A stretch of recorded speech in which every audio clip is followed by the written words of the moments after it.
Well, good day, my friends. It's your old pal Jordan the Lion. How are you all doing today? I hope you said great. I'm doing great. We're starting our day in Chattanooga, Tennessee, and we are going to the Tennessee Valley Railroad Museum because they have a 6-mile train ride that I want to take with you all today. So that's our excursion. Days with Jordan the Lion. It begins right now. All right, we have made it. We are heading for the depot. I'd recently been thinking how I hadn't been going slow enough recently to do any kind of like river boats or train rides or anything, because I'm always moving at such a fast pace, so I wanted to do this today.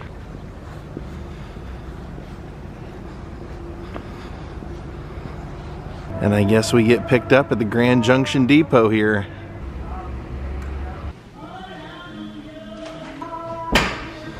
Nice.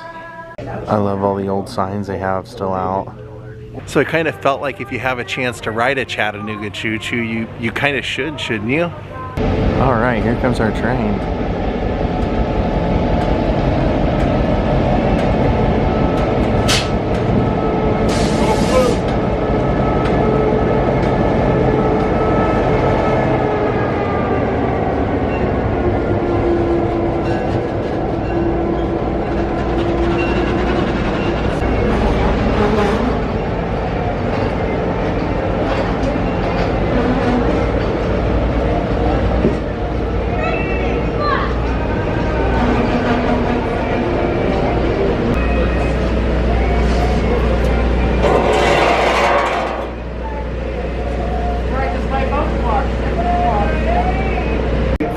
On the back of the train, built in 1947. Gentlemen, at this time we are now boarding all guests holding tickets for the 11 a.m. Missionary Ridge Local, train number 100. Now boarding all guests holding tickets for the 11 a.m. Missionary Ridge Local. Please have tickets in hand ready to be collected by one of our staff members as you board the train. Thank you. Physical copy of your ticket is required to be permitted to board the train. I want to go in this car because they said that you can lower the windows in this one. And it's an old one. Alright. Oh yeah, I think you push these in on both sides. And you can lift. They even put luggage up there so you really feel like you're on a trip. Calling out momentarily, but we'll be pulling out eastbound once we need to travel westbound. We will pull forward, we'll then turn the train on what's known as the Y. We will clear a switch, then shove back over the east leg into what's known as the tail track, clear another switch, then pull back down the west legs, ready to head westbound on our trip to East Chattanooga. It was rebuilt at Haines Shop in Spartanburg, South Carolina, same Haines that just 1037, as their first rebuild. That's why it was number 1000. They rebuilt the first one. In 1940, they added a turtleback roof and steam-powered air conditioning, believe it or not. Steam jet injector air conditioning. Red, white, and color scheme featuring Amtrak's favorite decor, carpeting. So there's carpet on the floor, there's carpet on the walls, and there's carpet on the ceiling. You will see steam locomotive 5288. It is our 1918 Canadian passenger steam locomotive. It was built to easily 100 miles an hour, pulling high-speed passenger trains across Canada. It finished service by commuter service around Toronto before being placed on display in Steam USA in 1960. And here the jar from 2001 and makes a very nice display as we do not run at 50 miles an hour here on the no real need to undertake a restoration. It probably costs around $2 million. Most of our running steam locomotives are designed for slower speed pulling heavier trains. Now passing our display yard, the coaches over there, locomotives, and now got the operable side of the yard I should also mention. Our little Nancy Hanks consist is parked here on the coaching track. All of those coaches came off of the Nancy Hanks, coaching the passenger streamliner that ran between Savannah and Atlanta. Car number 390 at the end has been restored to the original Nancy Hanks paint. All three of those cars have bi-directional running with the caravan. You'll see the second set of bridge piers that carried that double track, as well as the older original set of stone bridge piers. And on the right-hand side of the train, you'll see the bridge of the Nashville, Chattanooga, and St. Louis Railway Tyner branch, today's CSX Tyner branch. That bridge and line were built in 1942 to serve the then-used Volunteer Army Ammunition Plant, which had been constructed to supply TNT to the war effort, and did so from the Second World War up until early Desert Storm.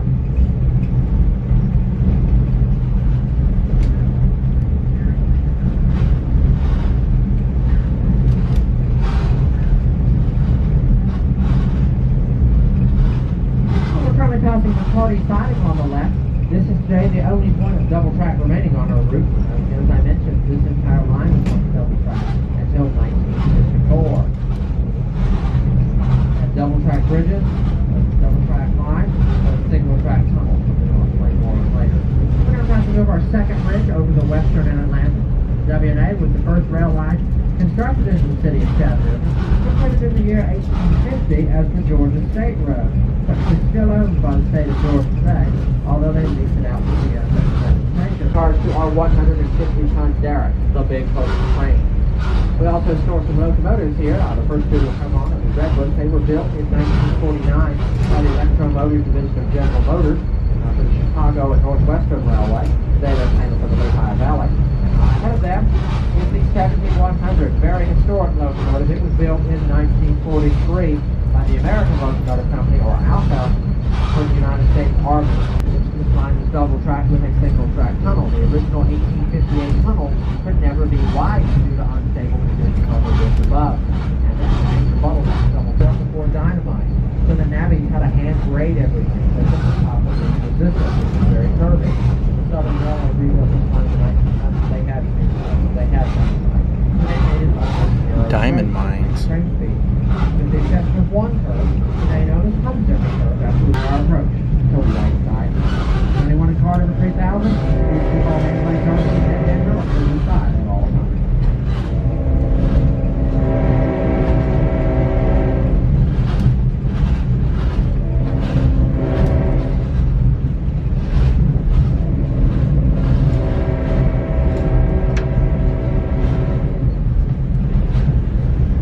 Here we go, folks. White Side Tunnel, 986 feet long, and every inch of it was hand dug between 1858 and 59. They dug from either end and they met in the center. They were only 3 inches off from the curve. Feel free to shine on the electric light and pull some of our telephones they have to see the hand-carved stonework and partial brick lighting out here.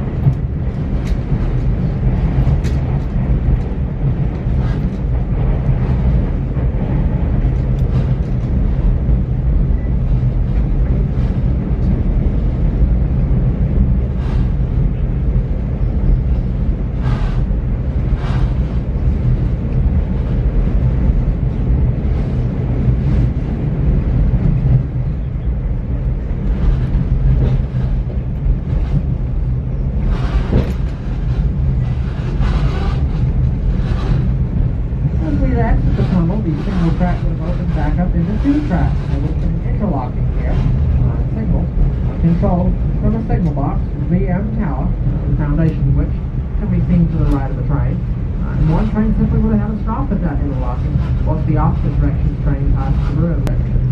This is the main trunk route. Now, if anyone has been to Dollywood, you may have actually seen a locomotive that used to run on this line in 1930. Not how the engine that they run. Oh, no kidding. The Dollywood train used to run this line. Now on display by the Parkway is the locomotive named Dollywood Express 107. So it was built in 1887 by the Pullman locomotive works at Tennessee, Virginia, Georgia, number 419. The Rebel Railroad, today Dollywood, in 1961. We crossed over our fourth and final bridge over Arno Street, soon signify our arrival in Chattanooga. Next to the East Chattanooga Belt. Travel down those. Award-winning dinner train runs this Friday and Saturday night down along Hall Avenue, which close our home street. Food on that is all prepared on board our 1925 full dining car in the Royal Down Belt line. served to you by a uniformed waiter at a white leather top table with an array of gleaming cutlery, just how it would have been in the late 1940s. That's a diner. Our 1954 Pullman standard dining car along, and our 1920 first class Pullman car with Clover Colony. First class table and chair car by day, first class sleeping car by night. Very diesel powered Chippewa return traveled about 30 miles down the track from Chippewa to Georgia, currently on hiatus, and about 405 miles down the line.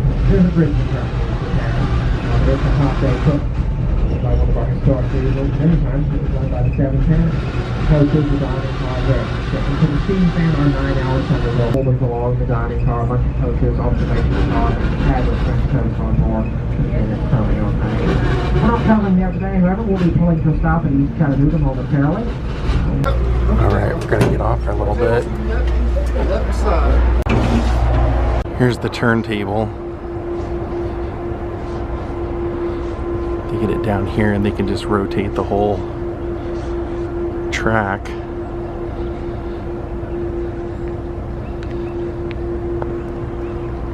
Spin it around. Looks like he's gonna bring it down here and spin it around for us.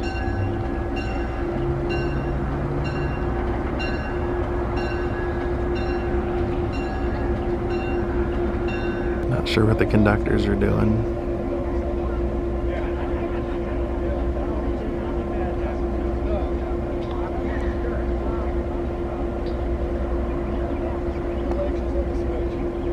Welcome to our turntable. This is where we turn the locomotive around for the trip back to Grand Junction.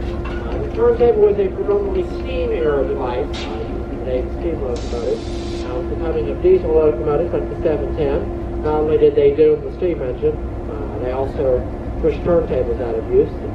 The 710, you may be able to see, can run pretty much equally well on either forwards or reverse. The only difference is the hood on one end is a little bit longer than the hood on the other.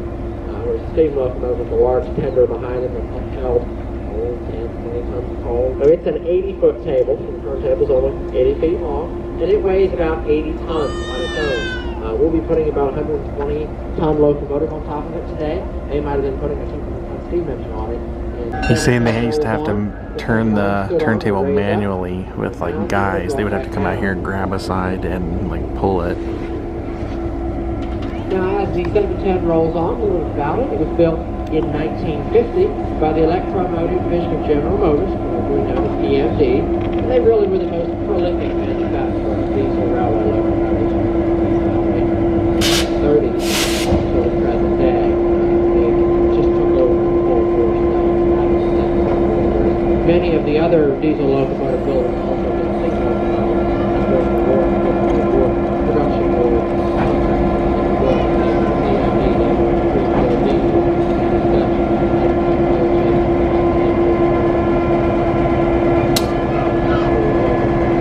built in 1950 as a GP7, general purpose 7.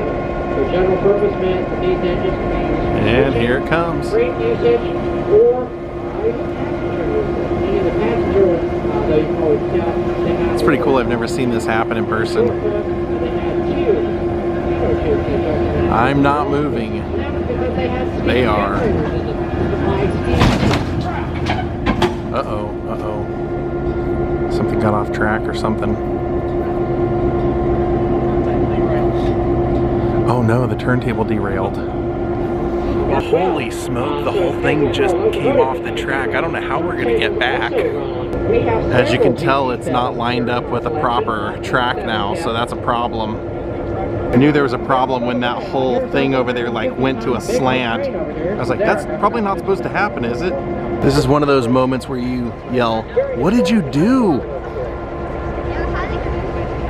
I swear it's like out of a movie. All of a sudden people were taking photos and the conductor's like, "Go over to the shop, there's nothing to see here, nothing to see here." We had our Frank Drebin moment when the fireworks factory is blowing up.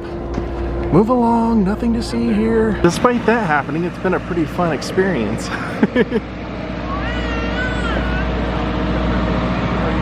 Wow, look at these old trains. And then as we come inside, this is in here.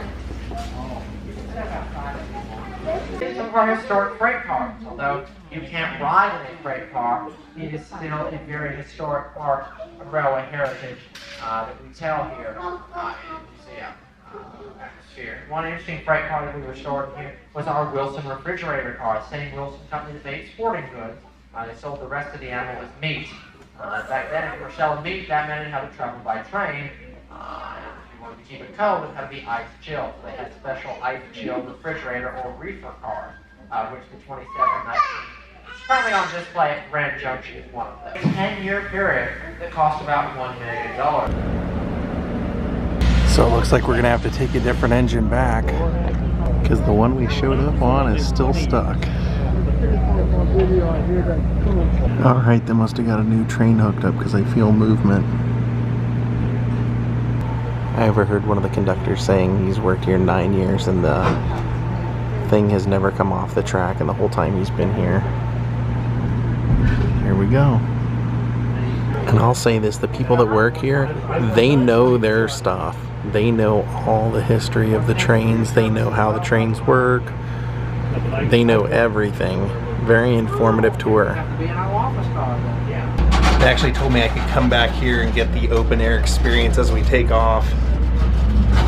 How many movies have we seen where people are hanging off this thing? So I had to get it. Get the experience just once as we leave the station. Bye, Tennessee Valley.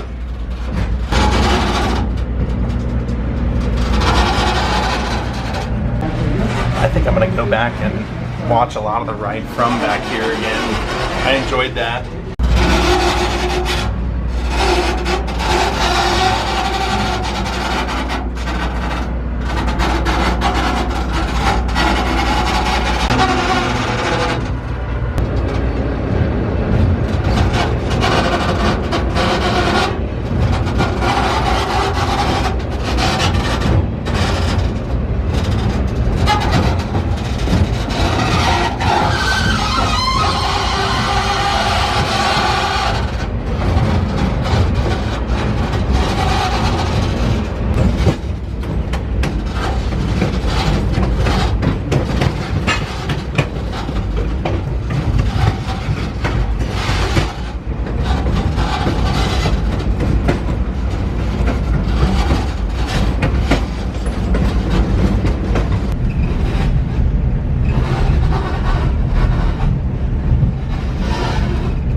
That just briefly scratches the surface of the Hollywood productions that we have been involved with. There's others that I do not have time to go into detail about, such as Silent My German Soldier, Warm Springs, and the Adventures of O.C. Nash, among others. Several TV shows you may have seen us in over the years include Johnny Cash's 1974 TV special, Riding the Rails, in which he got to operate steam locomotive number 4501 on the Southern Railway main line. We were also featured in a Travel Channel series on private rail car ownership. We were featured in a couple of different History Channel series back when the History Channel showed history. Those being The Men Who Built America. We were in the very first episode of that, which was about Cornelius Vanderbilt, the founder of the New York Central Railroad. We were also in a History Channel series entitled Only in America with Larry the Cable Guy. Boy. You may have also seen us in the PBS series Great Scenic Railway Journeys, which is hosted by bluegrass musician David Holt. We've also been a part of a number of music videos as well over the years, primarily country music, because Country Music City, USA is just about 2 hours north of here in Nash Vegas. Some of the more notable music videos we've been in, again, this just barely scratches the surface of the number that we've been in, but some of the more notable ones include Big Iron Horses by Restless Heart, Creepin' by Eric Church, Hurt by Johnny Cash, You Can Go Home by the Desert Rose Band,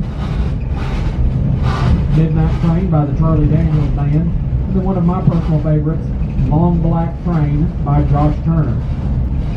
He said Hurt by Johnny Cash. That's way cool. Now, per the request of our onboard historian, Mr. Wood, he did also want me to point out, for those of you that might have been able to hear it, as we approached the Whiteside Tunnel a few moments ago, you may have heard that loud, low, one-note horn being blasted on the locomotive.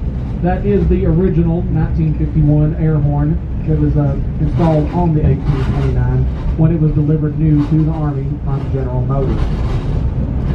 Some of us around here, myself included, like to refer to it as a foghorn.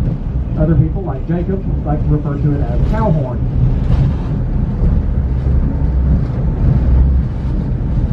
Hello.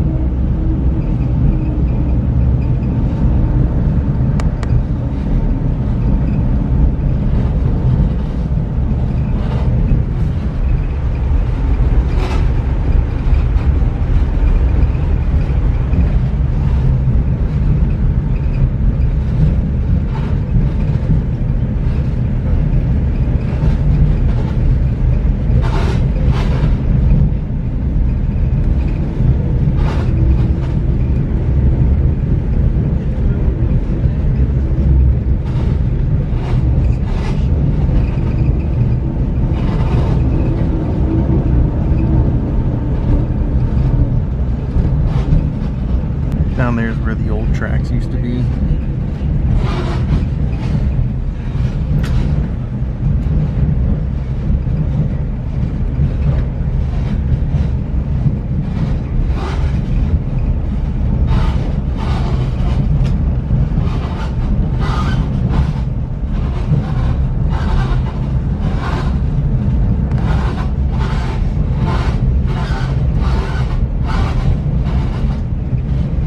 States Army.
Again, crossing over South Chickamauga Creek there, you've again heard that foghorn there.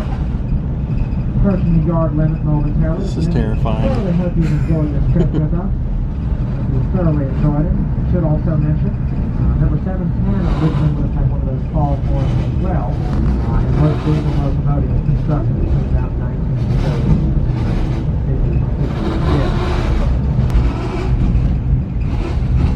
In we hope you thoroughly enjoyed the trip. We hope you come back and ride with us again, maybe on this trip, maybe one of our longer trips. Our award-winning dinner train. We'll warn you that sells out sometime in advance. Yeah, you can also rent one of these trains for your friends and take it out for the day. They serve you breakfast, dinner, lunch, anything you want. We're running today, 8:57 and 10:37 showers at Hiawassee for a number of years. Again, we thank you very much.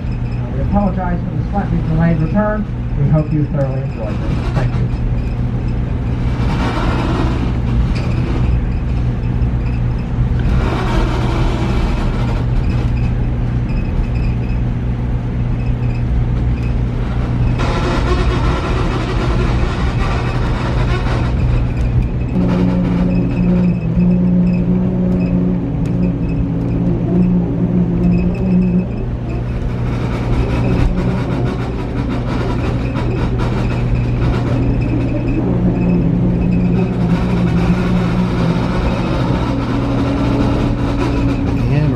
Back into the station, Grand Junction.